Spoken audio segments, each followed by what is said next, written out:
በስመ አብ ወወልድ ወመንፈስ ቅዱስ አሐዱ አምላክ አሜን። የእግዚአብሔር ቤተሰቦች በዓለም ዙሪያ ያላችሁ ውድ ኦርቶዶክሳውያን የድንግል ማርያም የአስራት ያደራ ልጆች የቅዱሳን ወዳጆች የምስለ ቅዱሳን ሚዲያ ተከታዮቻችን እንደምን ከረማችሁ? እግዚአብሔር ይመስገን እኛ ደህና ነን። ዛሬ ስለ ጾም አንዳንድ ነገር ልናወራ መጥተናል ማለት ነው። ስለ ጾም ብዙ ቦታ ላይ ብዙ ሚዲያ ላይ ተወርቶ አይታችኋል፣ ሰምታችኋል። እኛንም በተፈጥሮ የምናውቃቸው ነገሮች አሉ። ጾም ማለት ምን ማለት ነው የሚለው ከዛ በተጨማሪ ስለ ጾም አንዳንድ ነገር እናወራለን። መጽሐፍ ቅዱሳዊ መረጃ ከብሉይ ኪዳንና ከአዲሳትም እያጣመርን እናወራለን ማለት ነው። ጾም ማለት ምን ማለት ነው የሚለውን የተለየም ነገር ካለው አንዳንድ ነገር እናያለን ማለት ነው። ስለዚህ እግዚአብሔር አምላክ ቢወድና ቢፈቅድ ማስተዋሉን ያድለን። ቪዲዮውን ላይክ፣ ሼር፣ ሰብስክራይብ ማድረጋችሁ እንዳትረሱ። ለሁሉም ኦርቶዶክሳውያን አዳርሱ። ወደ ቪዲዮ እንሂድ። ጾም ማለት ምን ማለት ነው ለሚለው አንዳንድ በተፈጥሮኛ የምናውቃቸው ምንድነው? ጾም ማለት ከውሃና ከመጠጥ መታቀብ ወይም ለተወሰኑ ቀናትን ከጥላት ምግብን መራቅ የሚለውን ነገር ነው የምናውቀው። ጾም ማለት ይሄ ብቻ አይደለም። እንደ ቤተክርስቲያናችን ቅዱስ ያሬድ እንዳለንም ህዋሳቶቹም በየራሳቸው በየግላቸው መጾም ወይም መታቀብ አለባቸው የሚለውን ይዛል ማለት ነው። ለምሳሌ ዓይን ክፉ ከማየት፣ ጆሮ ክፉ ከመስማት፣ ምላስ ክፉ ከመናገር ይከልከል ይላል። በተጨማሪም አእምሮ ጎድተው ሰውን አስክረው የማይገባ ከሚያሰሩና ከሚያሳስቡ የአልኮል መጠጦች መጠበቅ እንዳለብን ይገባናል። እንደ አጠቃላይ ጾም ማለት ለኛ ለስጋዊ ፍላጎታችን ገደብ እንዲሰጡ እና የነፍስ ቁስልን የሚፈውሱ ነገሮችን ማድረግ ማለት ነው። ስለ ጾም በመጽሐፍ ቅዱስ ምን አይነት መረጃ አለ?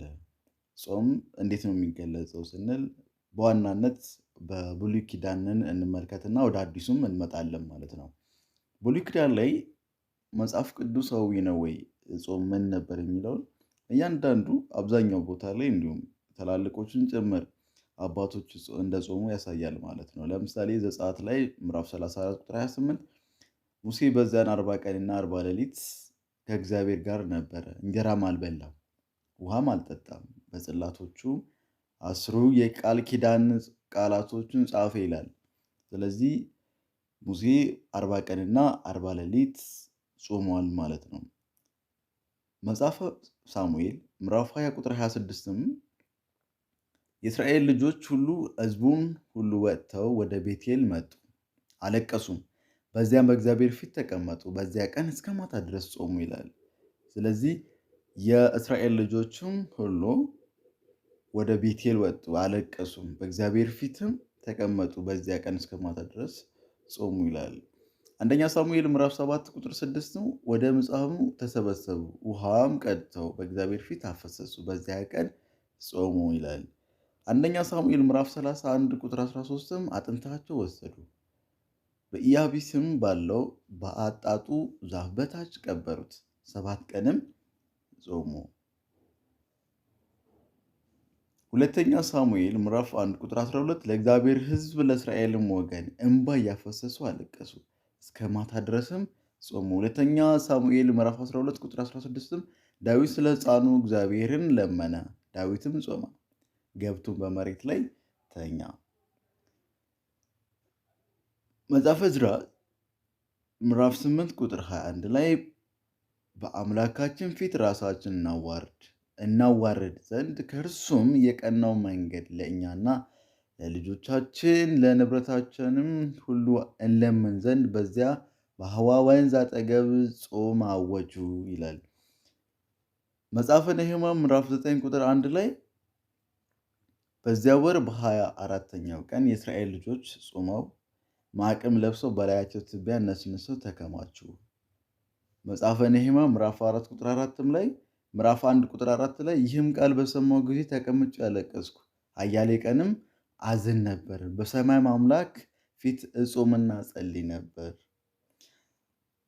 መጽሐፈ አስቴር ምዕራፍ 4 ቁጥር 16 ጾሙ 3 ቀን ሌሊቱንና ቀኑንም አትብሉ አትጠጡም፣ እኔና ደንገጥሮቼ ደግሞ እንዲሁ እንጾማለን።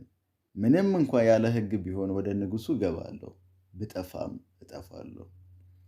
መዝሙረ ዳዊት ምዕራፍ 34 ቁጥር 13 ላይ እኔስ እነርሱም በታመሙ ጊዜ ማቅ ለበሱ፣ ነፍሴንም በጾምኩ አደከምኳት፣ ጸሎቴም ወደ ብብቴ ተመለሰ። መዝሙር 68 ቁጥር 10 ነፍሴ በጾም አስማረርኋት፣ ለስድብም ሆነብኝ። መዝሙር 108 ቁጥር 24 ላይ ጉልበቶቼ በጾም ደከሙ፣ ሥጋዬንም ቅቤ በማጣት ከሳ። ኢሳይያስ ምዕራፍ 18 ቁጥር 3-6 እኔ የመረጥሁት ጾም ይህ ነውና። ኤርምያስ ምዕራፍ 36 ቁጥር 9 ላይ እንዲሁ ሆነ በይሁዳ ንጉሥ በኢዮስያስ ልጅ በኢዮአቄም በአምስተኛው ዓመት በ9ኛው ወር በኢየሩሳሌም የተቀመጡ ሕዝብ ሁሉ ከአይሁድም ከተሞች ወደ ኢየሩሳሌም የመጡ ሕዝብ ሁሉ በእግዚአብሔር ፊት ለመጾም አዋጅ ነገሩ። ዳንኤልም ምዕራፍ 9 ቁጥር 3 ላይ ማቅ ለብሼ በአመድ ላይ ሆኜ ስጾምና ስጸልይ እለምን ዘንድ ፊቴን ወደ ጌታ ወደ አምላክ አቀናሁ። ኢዩኤል ምዕራፍ 1 ቁጥር 14 ላይ ጾምን ቀድሱ፣ ጉባኤንም አውጁ፣ ሽማግሌዎችና በምድር የሚኖሩ ሁሉ ወደ አምላካችሁ ወደ እግዚአብሔር ቤት ሰብስቡ፣ ወደ እግዚአብሔርም ጩኹ። ኢዩኤል ምዕራፍ 2 ቁጥር 12ም አሁንስ ይላል እግዚአብሔር በፍጹም ልባችሁ በፍጹም በለቅሶና በዋይታ ወደ እኔ ተመለሱ። ዮናስ ምዕራፍ 3 ቁጥር 5 የነነዌ ሰዎችም እግዚአብሔር አመኑ፣ ለጾም አዋጅ ነገሩ፣ ከታላቁም ጀምሮ እስከ ታናሹ ድረስ ማቅ ለበሱ። ይህንና ከዚህ ብዙ አሉ በብሉይ ኪዳን የተጠቀሱ ስለ ጾም በመጽሐፍ ቅዱሳችን የተነገረ ጾም ምን ያክል ጥቅም እንዳለው፣ ጾም ከተቃጣ ጥፋት የሚመልስ ከስጋዊ ፍላጎት የነፍስን ፍላጎት የመንፈሳዊ የመላእክትን ኑሮ የሚያስኖር ማለት ነው። የሰው ባህሪ ጠባዩ ሁለት አይነት ጠባይ ነው። የእንስሳዊ ባህሪ ያለው፣ መላእክታዊ ባህሪ ያለው። መላእክታዊ ባህሪ ማለት አንዱ የሚያሳየን ጾም ነው። ጾም ስንጾም ስንገዛ ለአምላክ መታዘዝ እንጀምራለን ማለት ነው። ከአምላክ የምስጋናን አብዛኛው ሰዓት ለምስጋና ለምናምን ነው የምናደርገው። እንደዛ አይነት ነገር ሲሆን ደግሞ የመላእክት ባህሪ እንይዛለን። ብዙ መንበላ ምናምን የምናደርግ ነገር ከሆነ የስጋዊ ፍላጎታችን ነው የሚያመዝነው እና የእንስሳዊ ባህሪ እንይዛለን ማለት ነው።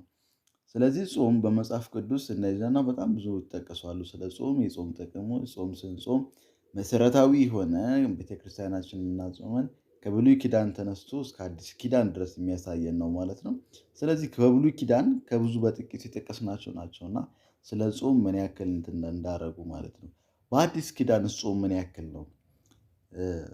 ብዙዎች ጥያቄ የሚያነሱ አሉ። በአዲስ ኪዳን ጾም አያስፈልግም የሚሉ አካላቶች ስላሉ ማለት ነው። ጾም መሰረቱ የክርስቶስ ነው። ጾም ክርስቶስ ነው ጾሙ ያሳየን ማለት ነው። አርያ ሊሆነን እሱ ጾሙ ለእኛ አሳይቶናል ማለት ነው። በመጽሐፍ ቅዱስ ስለ ጾም እስቲ ያተወራውን እኔና በአዲስ ኪዳን ምን ተባለ? ለምሳሌ ማቴዎስ ምዕራፍ 4 ቁጥር 2 ላይ ኢየሱስ 40 ቀንና 40 ሌሊት ጾመ ይላል። ኢየሱስ ክርስቶስ ከዘረጋ ሳያጥፍ ካጠፈ ሳይዘረጋ 40 ቀንና 40 ሌሊት ጾመ። እኛም እነሱን አብነት አድርገን እንጾማለን። በተለይ በአሁኑ ሰዓት የአብይ ጾም የምንለው የእሱን ኢየሱስ ክርስቶስ አብነት አድርገን ነው የምንጾመው። አብይ ጾምን እሱ 40 ቀንና 40 ሌሊት የሚጾመው እኛ 55 ቀንን እናደርገዋለን ማለት ነው። ይህ ማለት አባቶቻችን ስራ ሲሰሩልን በሰንበት ቀን ጾምን መጾም አስፈላጊ ስላልሆነ ቅዳሜና እሁድን 15 ቀን ይሆናል። በ40 ቀን ውስጥ ያለው 15 ቅዳሜና እሁዶች አሉ ማለት ነው። ስለዚህ እሁድና ቅዳሜ አንድ ላይ ሲሆኑ 15 ቀን ይሆናሉ በ40 ቀን ውስጥ። ስለዚህ ቅዳሜና እሁድ ስለማንጾም የ15 ቀን ምትክ 15 ቀን ተጨመረና 55 ቀን እንጾማለን ማለት ነው። የኢየሱስ ክርስቶስ አብነት አድርገን ማቴዎስ ምዕራፍ 6 ቁጥር 16-18 ባለው ስትጾሙ እንደ ግብዞቹ አትጠውልጉ፣ ለሰዎች እንደ ጾመኛ ሊታዩ ፊታቸው ያጠፋሉና፣ እውነት እላችኋለሁ ዋጋቸውን ተቀብለዋል። አንተ ግን ስትጾም በስውር ላለው አባትህ እንጂ እንደ ጾመኛ ለሰዎች እንዳትታይ ራስን ተቀባ፣ ፊትህንም ታጠብ፣ በስውር የሚያይ አባትህ በግልጥ ይከፍልሃል ይላል። ማቴዎስ ምዕራፍ 17 ቁጥር 20 ኢየሱስም ስለ እምነታችሁ ማነስ ነው እውነት እላችኋለሁ የሰናፍጭ ቅንጣት የሚያህል እምነት ቢኖራችሁ ይህንን ተራራ ከዚህ ወደዚያ እለፍ ብትሉት ያልፋል፣ የሚሳናችሁም ነገር የለም። ያ አይነት ግን ከጸሎትና ከጾም በቀር አይወጣም አላቸው። ማርቆስ ምዕራፍ 2 ቁጥር 18 ኢየሱስም አላቸው፣ ሙሽራው ከእርሱ ጋር ሳለ ሚዜዎች ሊጾሙ ይችላሉን? ሙሽራው ከእርሱ ጋር ሳለ ሊጾም አይችልም። ነገር ግን ሙሽራው ከእነርሱ የሚወሰድበት ወራት ይመጣል፣ በዚያን ወራት ይጾማሉ። ማርቆስ ምዕራፍ 9 ቁጥር 29 ላይ ደቀ መዛሙርቱ እኛ ልናወጣው ያልቻለን ስለምንድን ነው ብለው ብቻውን ጠየቁት። ኢየሱስም ይህ ወገን በጸሎትና በጾም ካልሆነ በምንም ሊወጣ አይችልም አላቸው። ሉቃስ ምዕራፍ 2 ቁጥር 37 ላይ እርሷም 84 ዓመት ያህል መበለት ሆና በጣም አርጅታ ነበር። በጾምና በጸሎትም ሌሊትና ቀን እያገለገለች ከመቅደስ አትለይም ነበር። ሉቃስ ምዕራፍ 18 ቁጥር 12 ላይ በየሳምንቱ 2 ጊዜ እጾማለሁ። የሐዋርያት ሥራ ምዕራፍ 13 ቁጥር 3 ላይ በአንጾኪያም ባላችሁ ቤተክርስቲያን ነቢያትና መምህራን ነበሩ። እነዚያም ጌታን ሲያመልኩና ሲጾሙ መንፈስ ቅዱስ በበርናባስና በሳውል ለጠራቸውን ስራ ለዩልኝ አለ። በዚያ ጊዜ ከጾሙ ከጸለዩም እጃቸውን ከጫነ በኋላ አሰናበቷቸው። የሐዋርያት ሥራ ምዕራፍ 14 ቁጥር 3 በየቤተ ክርስቲያኑ ሽማግሌዎችን ከሾሙላቸው በኋላ ጾመውም ከጸለዩ በኋላ ላመኑበት ለጌታ አደራ ሰጧቸው። ሁለተኛ ቆሮንቶስ ምዕራፍ 11 ቁጥር 27 በድካምና በጥራት ብዙ ጊዜ እንቅልፍ በማጣት በራብና በጥም ብዙ ጊዜ በጾም በብርድና በራቁትነት ነበርሁ። የቀረውንም ነገር ሳልቆጥር ዕለት ዕለት የሚከብድብኝ የአብያተ ክርስቲያን ሁሉ ሀሳብ ነው ይላል ቅዱስ ጳውሎስ። ብርሃነ ዓለም ቅዱስ ጳውሎስ በጾም በራብ በጥም በብርድና በራቁት ነበርኩ፣ የቀረውን ነገር ሳልቆጥር አለ ዕለት ዕለት የሚከብድብኝ የአብያተ ክርስቲያን ሁሉ ሀሳብ ነው አለ። የጾም ትልቁነቱ እያሳያል ነው ማለት ነው። ይህ ብቻ አይደለም፣ መጽሐፍ ቅዱስ በጣም ብዙ የተዘረዘሩ አሉት። ከአዲስ ኪዳንና ከብሉይ ኪዳን ጾም መሰረቱ መጽሐፍ ቅዱስ ነው። መሰረቱ ክርስቶስ ነው። ከክርስቶስ ተነስ ነው። ትእዛዙ ከዛ ከክርስቶስ ነው። ስለዚህ ጾም ስንጾም መላካዊ ስራ ነው የምንሰራው። ጾም ስንጾም ለአምላካችን እንገዛለን። ጾም ስንጾም የተራቡትን ማሰብ እንችላለን። ጾም ስንጾም መልካም ነገር ማድረግ፣ መታዘዝን፣ የመላእክትን ባህሪ መልበስን እናሳያለን ማለት ነው። ስለዚህ ከብሉይ ኪዳንም ከአዲስ ኪዳንም ጾም እንድንጾም ታዘናል ማለት ነው። ጾም ስንጾም የሰውኛ ባህሪያችን የመላእክት ባህሪ የመሆን እድል አለው። ወደዛ ነው እየቀረበ የሚሆነው። ምግብ በበላን ቁጥር ምንድነው የሰውነት ፍላጎታችን፣ ስጋዊ ፍላጎታችን ያዘነብላል፣ ምኞታችን ሌላ ይሆናል ማለት ነው። ስለዚህ ጾም የመጽሐፍ ቅዱስ መሰረት ሆኖ ከጌታችን ከኢየሱስ ክርስቶስ ታዘናል ማለት ነው። በአዲስ ኪዳን እንዲሁም መሰረቱ ወይም ደግሞ አርአያችን የሆነው ኢየሱስ ክርስቶስ ነው ማለት ነው። ስለዚህ ከእሱ ተነስተን ነው። ይሄ ብቻ አይደለም፣ ሐዋርያትም ወንጌላውያኖችም ጽፈው ነግረውናል ማለት ነው። ስለዚህ መጽሐፍ ቅዱሳዊ መረጃ ተነስተን ያወራነው ማለት ነው። ጾም ማለት ከምግብ መከልከል ብቻ አይደለም። ጾም ማለት ሁሉም ነገር መጾም ያለበት ሕዋሶቻችን፣ ዓይኖቻችን፣ ጆሮቻችን፣ እግሮቻችን ሁሉም ነገር ከማድረግ ከክፉ ነገር እንዲቆጠቡ ማድረግ ማለት ነው። ስለዚህ ጾም ጾመን ንስሐ ገብተን በንስሐ ተመላልሰን ዲያብሎስን የሰራብን ሴራ አፍርሰን በጾሙ የሰማዩ የተዘጋጀልን ቦታ እንድንወርስ እግዚአብሔር አምላክ ያድለን። ስለነበረን ጊዜ በድጋሚ አምላካችን የእግዚአብሔር ስም ይክበር ይመስገን። ወስብሐት ለእግዚአብሔር ወለወላዲቱ ድንግል ወለመስቀሉ ክቡር። ይቆየን። አሜን።